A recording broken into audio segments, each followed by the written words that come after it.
Hey, what's going on, guys? Jason Lore here with Jason Lore Photography and Films, and welcome back to another episode of the podcast series, Real Talks with Filmmakers.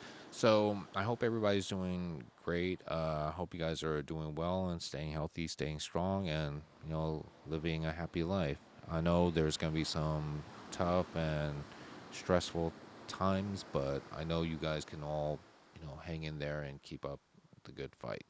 And with that being said, that's going to be today's topic, in fact, is stress. And we're talking about stress in filmmaking. So, as fun as it looks to make films, there's also the stress that comes with making films. And this is something that doesn't get talked about too often or get shown too often. Um, but it's just one of the things that you need to know before you get yourself into filmmaking and be prepared for it, if anything. Not trying to scare anybody away, but be prepared for the road ahead as a filmmaker. So whether it be a screenwriter, an actor, director, producer, editor, what have you, these are the three things of mine that you know.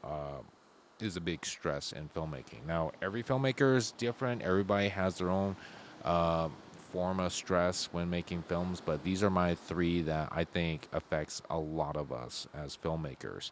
So the first is going to be definitely uh, time. Time is very valuable. We all know as we grow older is that time is something that we're never going to be able to get back. So we always have to make use of our time and use it wisely, right? Here's the thing with filmmaking. Some films could take weeks, months, even sometimes years, if anything, to make because some projects gets postponed or some projects are just so long that you're going to be at a certain location far away from home, away from friends and families, to where they may not be able to come with you. And so now you think about your kids, right? They got a game going on, you're not there. They got a award ceremony, you're not there. They got a play going on, you're not there. They're graduating, you're not there, because of the time that you signed up for a film project. We're talking about contracts here that state that this is going to be how long it takes to make this film, possibly, and this is how much you're going to get paid to make this film. So, in order for these to, be, um, to be what to go, awarded to you, or if anything, like to be granted to you, I guess you can say, you have to be here at this location to make this film. So it takes up a lot of time. Now, for a writer like me, I am usually at that computer a lot of times, writing the next script. And it takes a lot of thinking, it takes a lot of focus. But, when you have a lot going on in your own personal life, it can be stressful to your writing. Like for me, I try to de-stress on my way home from work. If I had a bad day at work, or if I have events or family or friend events to go to, and I just come home and I'm just completely drained. Now I'm finding myself more on that computer because I have to make up for my lost times of writing a script. Same thing with film editing.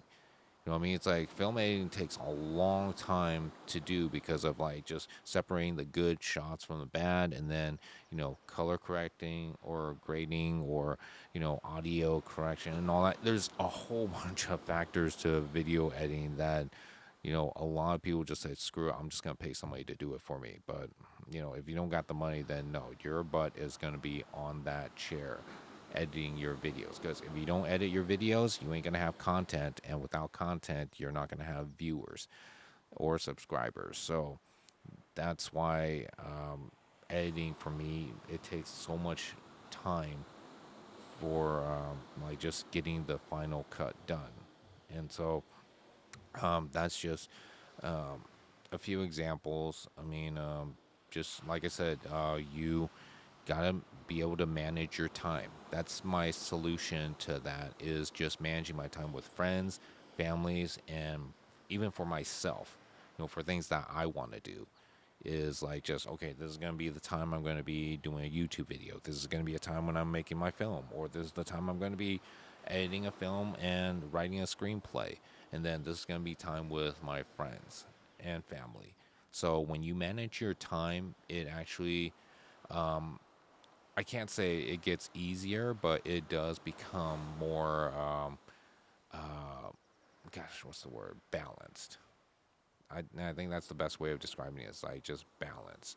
So be aware of like your time, because it may be away from your friends and families and your, you know, boyfriend, girlfriends, or husband and wife. So that's why in one of my previous episodes on this podcast series is I talk about relationships and filmmaking, and can those two work because of all the time that you may be away. I always say be open and honest. You're a filmmaker. This is what comes with, you know, filmmaking life, and you may not see me, you know, as often as you want. Are you okay with that? So just all about timing. Now, for the next thing that makes filmmaking stressful for me is gonna be, you know, scheduling. You know, scheduling is kind of like time too, but when I'm personally trying to make my own schedule to make a film, like with my cast and crew, like in the past, you know, I was very fortunate enough to have friends and family members who were willing to, you know, act for me. But the thing was, I had to figure out the scheduling for the time when everybody can make it, because everybody had their own schedules. And this was during summertime when we were making a film called The Mystery Man. And, you know, it was 2005, 2006. So a lot of my friends were still in school at that time, but we chose summertime because everybody was off school. But the thing was that summertime was also vacation time too, so it was having to find the time to get everybody together before they left for vacation, and then also it was having to schedule for the location. And I was able to, you know, make a schedule to come into my old middle school through my old principal there, who was actually there for a volleyball game. So he said, "Hey, if you want, you can use this part of the school that looks like an old, like uh, sheriff's department, because it was like a 1940s, 1950s film, and the setting in the hallway just looks so perfect for it." So he was able to help us out with that, um, and so when I was able to get everybody together, which wasn't easy because it was having to like bounce things around to like say, okay, can everybody meet on this day? And thankfully, a lot of people were able to make do with that. Like it was on a Saturday, but there were other Saturdays where the actors had to be somewhere else. But we were able to make the time to meet up on a Saturday to film at the middle school along with everybody, and also be able to schedule, you know, the time to actually get together with everything. But anyways, long story short, um, you know, there were some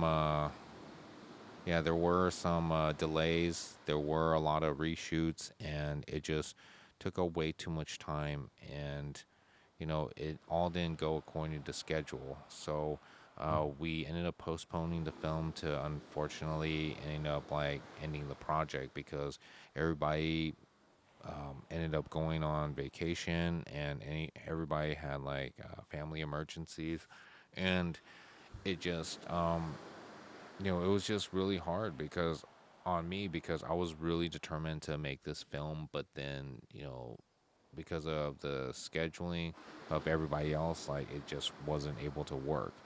And so, you know, even for me, I had like my own personal schedules at home with friends and family, or mostly family. But shoot, it's just one of the things I came to learn about how important scheduling is, but also how stressful it can be. Now, the solution to this is that when you have a contract that states like the amount of, you know, timing or according to the schedule that you're going to be out filming, you want to let your actors know ahead of time. I think that was my mistake right there, was just not letting them know like how long it's going to be. But my thing was that I wasn't paying them. Now, had I paid them, everything would have gone according to schedule. Their vacations that they planned for, it's like they would either have to postpone that because otherwise they're not going to get paid.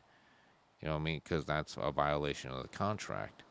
So, had I paid them, I think things would have been different. I think we would have ended up finishing that film according to the schedule. But, just as far as like the scheduling goes, it's like just make sure you pick a time, a place, the people that are going to be involved in the film, whether it be cast or crew, and then also props too, and costumes. That's another thing that I forgot to mention, was like just having to scheduling a time to use certain costumes at a costume shop, because they're even renting like all those costumes to other people. And then of course, location is just scheduling a time to go to that location. So stick with the schedule, and if things don't always go according to the schedule, at least you have something to go with to guide you on the way. Now, third and final one is, I think it's the biggest one of all, is budgeting. I don't care what you guys say, it's going to cost money to make film. Whether it be a low budget or a high budget film, it's going to cost money, man. So just be prepared to spend money. I mean, that's why a lot of people do Kickstarters or GoFundMe's, or even partner up with other people who want to make a film and just, add more, add more to the pot to like have money to spend. So for me, I had to save up money to buy the equipment that I needed. There wasn't any place that I know of that would rent out equipment, and so yeah, it took me a while. I had to use what I had, but it wasn't giving me what I wanted. But it's a good way of like training myself for the actual professional shoots. Like right now, I'm using a Canon EOS R5 and a EOS R. So those are the equipments I have right now to do my videos, my photographies, and all that. And you know, it's great, but the thing is that it again costs money. And the Canon R5, which is the one that I'm using currently to make this podcast, is you know, gosh, it was at least out the door $3,100. So that's $3,100 after taxes. Now it was even on sale, believe it or not. It was actually 3,500 on a regular price, but because it was on sale, I was able to get it for 3,100 instead. Now, this is just the body itself. It doesn't even come with like any lenses, so keep that in mind. That's how, oh gosh, that's how that it's not gonna be a cheap ride. If you want to go at a professional level. And another thing too to point out is, it's not just about your camera equipment or just your equipment in general. Like we're talking about audio and lighting equipment, but we're also talking about your cast and your crew. You need to be paying your cast and crew too, unless they're willing to work for free. But majority of the times you're gonna be paying your cast and crew because hey, they gotta survive too, right? They gotta pay their bills and what have you. And a lot of them could be, with families, so they have their reasons to, want to get paid, because they want to make a career out of this, and so do you. So, you know, when you're um, when you're looking to make films, it's going to cost you money, but the best way of determining like what's worth it is what's going to make money back for you, because all that money that you make is not just going to be going into your pocket. Hopefully it'll be going into your pocket, but it's going to be paying for the cast, crew, locations, equipments, and all that jazz. And that's just naming a few that you're going to be paying for. So just keep that in mind. Is that it's going to cost money, and it's not going to be cheap majority of the time, depending on your project and how far or how big of a or how professional you want it to be. So just you know, keep that in mind. Don't just be going in on an empty pocket and hoping for a miracle. So just when you show that you are good at managing your finances, like you're gonna do fine. It's just it might not be an easy start if your pockets are a bit empty. So yeah, just a quick recap. Manage your time wisely. Um, s- you know, stick with the schedule if you can, but have a schedule regardless. And then, of course, know how much you're going to be spending, and that's how much you need to have, in order to go into the battlefield, as I like to call it, which is the movie set. So yeah, it's stressful, but you know what? As a passion, that's what's keeping me going, and it's keeping these stress actually gets me prepared for what's next and what's coming.